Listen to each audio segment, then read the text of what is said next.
Hi everyone, I'm Tanaz from Forever Conscious and this is your weekly energy forecast for the week of October 27th.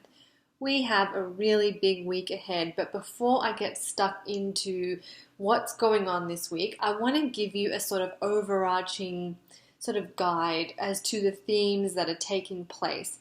We're in Scorpio season and it's a very busy Scorpio season. There's a lot of strong planetary alignments, and all through this season we're dealing with scorpionic themes. This idea of peeling back the layers to reveal our true self. This idea of moving through cycles of death and rebirth. We are not the same people we were last year. Who we were last year is no longer here. It's this constant cycle of death and rebirth that we're moving through. And also this kind of idea that there's a mystery to life and we don't have to know everything. We don't have to find meaning in everything. We can just say, I don't know, and allow that to bring us into the present and to open us to the possibilities of the here and the now without judgment. So these are kind of the overarching themes that we're dealing with all through Scorpio season and all through these potent alignments which are taking place this year in Scorpio season. So that brings me to the Scorpio new moon, which falls on the 27th, 28th, depending on your time zone. It is an intense new moon because there is so much energy around it. One of the main dominating energetic presences around this new moon and what kind of adds to its intensity and maybe its volatility is this alignment of the Sun opposite Uranus. Now, this has been in effect for a couple of days already, so maybe you are already feeling it. But it is heightened on the new moon and then it slowly starts to fade. The Sun aligning opposite Uranus is something that happens at least once a year, but with the new moon, it amplifies its energy, increases its intensity. Uranus is the planet of change. I like to say that it is the planet that will shake you to awaken you. So, you might get a little bit of a shake-up under this new moon. You may hear some information that's a bit jarring. You may receive some sort of surprise or some news out of the blue, or it could just be a strong aha moment that allows you to awaken to a new reality, awaken to a new consciousness, or awaken to a new truth. It also can be a point where we seek freedom, where we sort of put our hands up and say, you know what, I've been pursuing this, I've been doing this, I've been working towards this, and now no more. My hands are going up, I'm saying, nah, stop it, not doing it. I don't want to do this anymore. It's also a point where we might find ourselves searching for freedom from something in our lives, maybe also releasing ourselves from attachment or control, especially if we've been trying to do this in an area of our lives. So, the cosmic energy is there, but it has to filter through our own energy field, and that will determine how it shows up for you in your life. So it might be a little dramatic, or it might be just a simple, quiet aha moment that then changes something for you. Could be something big and dramatic that changes something for you. It just depends on where you're at in your life and how the energy is moving through your own energy field. So it's a strong, potent energy that adds to the intensity, which its intensity is heightened rather by the new moon. Then on October 31st, it's a big day, we've got Mercury going retrograde also in the sign of Scorpio. So again, dealing with a lot of scorpionic themes under this retrograde as well. Mercury is the planet of communication, Scorpio being a water sign.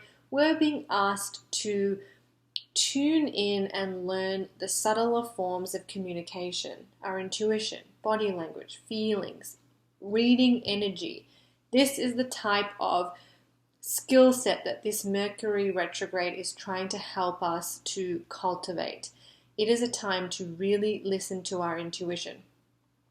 If you push ahead, if you try to force your way through things, that is when you tend to kind of notice some of the more stickier, maybe negative qualities of a Mercury retrograde.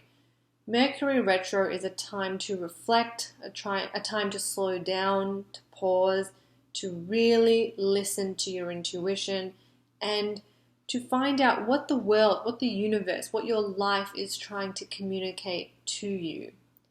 Merc retro can also heighten anxious energy a little bit. And with the new moon and with this sun aligning Uranus, we might be feeling a little anxious, a little more erratic. There's a lot of sort of planetary forces this week that might make us feel that way. So make sure you stay in balance with yourself, with your breath. I have a meditation, I have some rituals, I'll put them all below if you need some additional support. On this day, October 31st, we also have Samhain, All Hallows Eve, Day of the Dead. There are many cultures around the world that celebrate the idea of death at this time. It is believed that on October 31st to November 1st, the veil between this world and the world of the dead, or higher dimensions as I like to say, is thinnest. We can access these higher dimensions with greater ease. We can tune into our higher selves. We can tune into our guides and angels. We can tune into our loved ones who have passed on.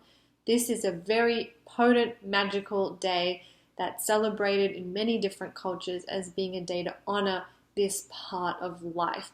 So maybe you'll find that helpful to do that for yourself this week, whether it's honoring a loved one or simply taking the time to connect with your higher self, with your angels, with God, the universe, whatever it is that you resonate with. So they're kind of the core energies for the week, but there is something else at play as well.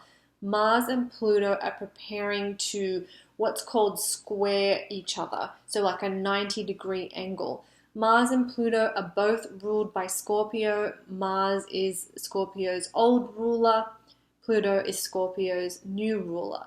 Again, with the scorpionic themes. This is a very scorpionic alignment.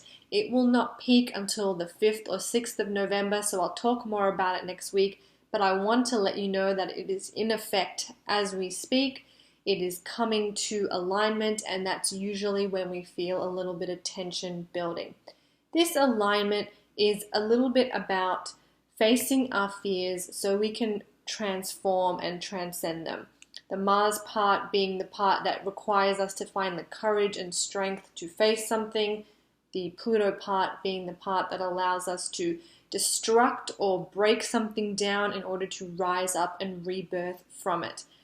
This angle on these two planets might again contribute to the anxiety or irritability. We might feel a little frustrated. We might notice power struggles, either, in the world, in the environment around us, or within our own relationships. It is a very sort of fiery, intense dynamic. So this week, along with the new moon and this building square alignment, Mercury retrograde, I really think it's going to be important for you to go with the flow.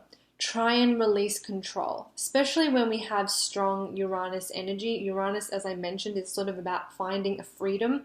So we don't want to go in there and control. We don't want to go in there and try to micromanage everything.